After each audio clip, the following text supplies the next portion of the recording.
ఆరోగ్య కుటుంబ సంక్షేమం మరియు వైద్య విద్యా శాఖ మంత్రి గారు డాక్టర్ వైఎస్ఆర్ ఆరోగ్య విజ్ఞాన శాస్త్రంలో విశ్వవిద్యాలయ సవరణ బిల్లు 2024ను ప్రవేశపెట్టేందుకు అనుమతి కోరడం అవుతారు. I beg to move for leave to introduce the Dr. YSR University of Health Sciences Amendment Bill 2024. మంత్రి గారి ప్రతిపాదన సభా సమక్షంలో ఉంది.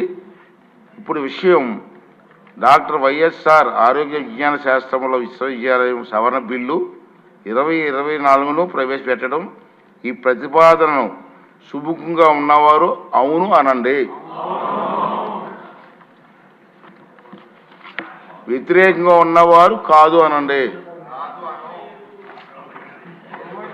అందరూ కూడా అవును అన్నవారు అధికంగా ఉన్నారు కాబట్టి ఈ ప్రతిపాదన అధికంగా ఏకగ్రీవంగా ఉన్నారు కాబట్టి ఈ ప్రతిపాదన ఆమోదించబడింది. బిల్లు సభలో ప్రవేశపెట్టబడింది.